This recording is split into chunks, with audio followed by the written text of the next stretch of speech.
15 ηλίες, καφές για τους Βραζιλιάνους. Ναι, αλλά το πρέπει και έτσι.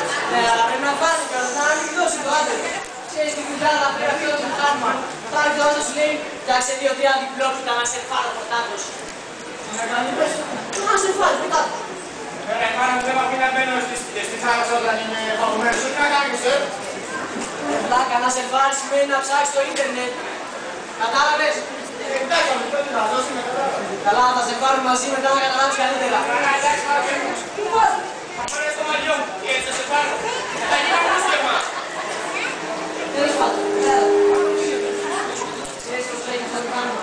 Σαν τον άνεμο πάει.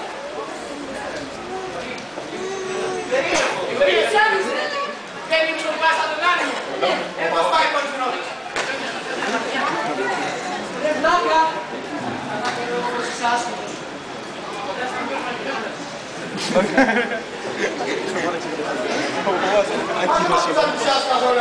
Όχι ρε με τα τachία και τα κρεμμύδια. Θα το πεις να κουμπίσεις αυτό το θαύμα στην τεχνολογία. Ναι, αφεντικό, μην ανησυχείς. Θα το πίνω μετά με το λάθος, θα το κάνω τσιτσί εγώ. Εγώ παίρνω το λάθος και το πείτε ρε βλάκα. Καλά, εντάξει, θα το στείλω στο καλά στείλω. Ναι, σιγά μην στενώσουμε κιόλας. Τι είναι ρε, κάποιο άλλο κουστούμι είναι. Πρέπει να κάνεις υγεία γιατί νομίζω ότι είναι πελάτες.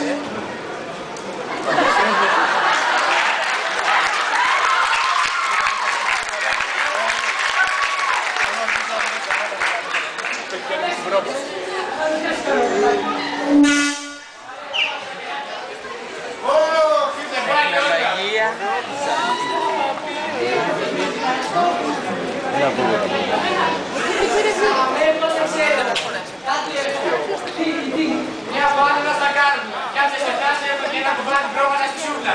Έτσι κάμε σε για σένα μόνο. Εγώ να σου φτιάξω σε παρακαλώ. Ναι, ναι, που πια ελέφαντα. Έτσι πως είναι άνθρωπο που θα φάει το πρωί. Είμαστε κατά και να τα δούμε.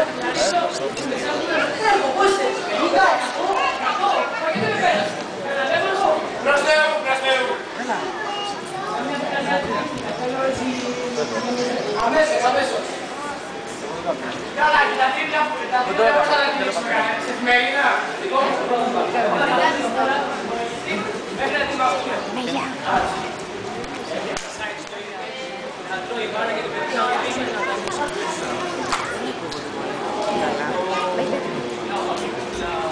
Βάλε πουλα κύριε μαγάρα μου. Θα το σαλιώσετε το μηχάνημα. Θα κυκλώσετε. Προσέξτε. Σημαίνει αφήσα τα ντρό. Φτιάξαμε το άκυρα